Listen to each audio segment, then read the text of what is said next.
ప్రవీణ్ గారిని హత్య చేసినటువంటి దోషులను శిక్షించాలి. ప్రవీణ్ గారిని హత్య చేసినటువంటి దోషులను శిక్షించాలి. ప్రవీణ్ గారిని హత్య చేసినటువంటి దోషులను కఠినంగా శిక్షించాలి. పోలీసు వ్యవస్థ వెంటనే పోలీసు వ్యవస్థ వెంటనే చర్యలు తీసుకోవాలి. ప్రభుత్వం వారు వెంటనే చర్యలు తీసుకోవాలి. ప్రభుత్వం వారు వెంటనే చర్యలు తీసుకోవాలి. ప్రభుత్వం వారు వెంటనే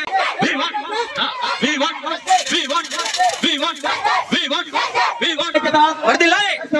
వర్ధిల్లాలి. వర్ధిల్లాలి.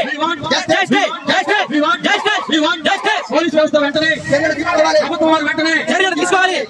ప్రవీణ్ గారు హత్య చేసినటువంటి దోషులను ప్రవీణ్ గారు హత్య చేసిన దోషులను ప్రవీణ్ గారు హత్య చేసిన దోషులను ప్రవీణ్ గారిని హత్య చేసిన దోషులను ప్రవీణ్ గారిని హత్య చేసిన దోషులను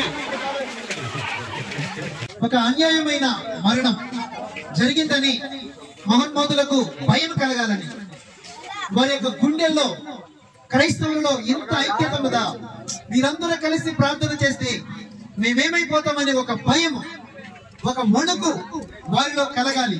క్రైస్తవ సమాజానికి ప్రేరణటువంటి లోటు ప్రవీణ్ ప్రవీణాల గారు మన క్రైస్తవ మిషనరీగా పనిచేస్తూ అనేకమైనటువంటి మత గ్రంథాలు చదివినటువంటి మంచి చదువుకున్నటువంటి వ్యక్తి.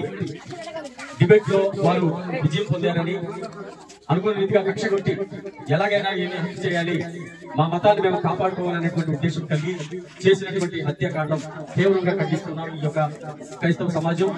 ఆ విధంగా ఈ రోజు మన కోతవరపాడు గ్రామంలో ప్రారంభించినటువంటి ఈ శాంతి ర్యాలీలో ప్రతి ఒక్కరు పాల్గొంటున్నారు. మన యొక్క నినాదం తెలియజేయాలి.